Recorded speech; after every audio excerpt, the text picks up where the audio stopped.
July August অভ্যুত্থানের ঘটনায় সাবেক প্রধানমন্ত্রী শেখ হাসিনা সহ ৩ জনের বিরুদ্ধে করা মানবতাবিরোধী অপরাধের মামলার আজ রোববার থেকে যুক্তিতর্ক শুরু হবে।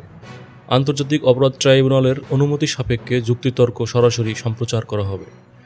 গতকাল শনিবার এ তথ্য জানিয়েছেন প্রসিকিউটর গাজী এম.এইচ. তামিম।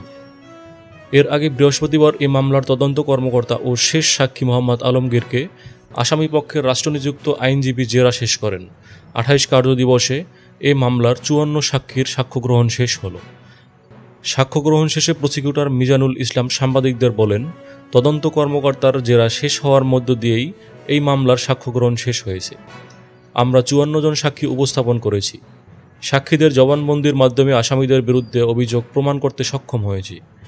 অন্যদিকে আসামিপক্ষে রাষ্ট্রনিযুক্ত আইনজীবী মোহাম্মদ আমির হোসেন সাংবাদিকদের বলেন, আমি মনে করি সাক্ষীদের জবানবন্দিতে এখন পর্যন্ত যা এসেছে তাতে আমরা আসামিদের নির্দোষ প্রমাণ করতে পারব।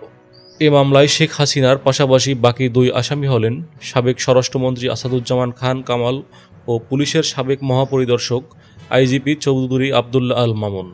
এর মধ্যে চৌধুরী আবদুল্লাহ আল মামুন দোষ স্বীকার করে এই মামলার রাজসাক্ষী হয়ে জবানবন্দি দিয়েছেন।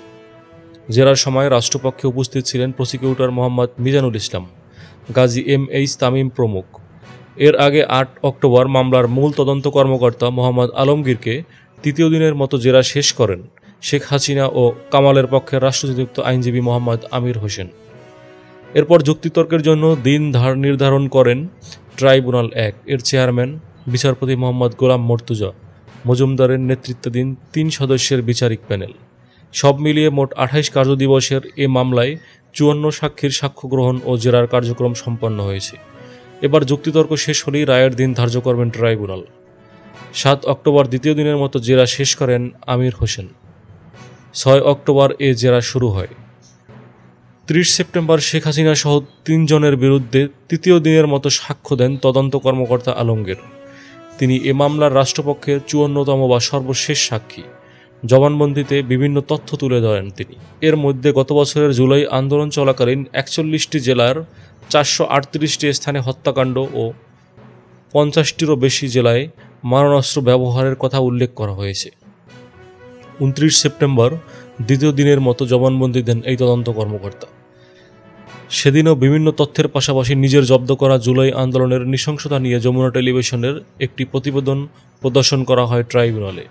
এছাড়া গত বছরের ৫ই আগস্ট যাত্রাবাড়িতে পুলিশের হত্যাযজ্ঞের ভয়াবহ চিত্র তুলে ধরা হয়। এমনকি জুলাই আগস্টের ছাত্র জনতার উপর ৩,৫,০০০ গুলি ছোড়া হয়েছিল বলে জবানবন্দিতে জানিয়েছেন তিনি।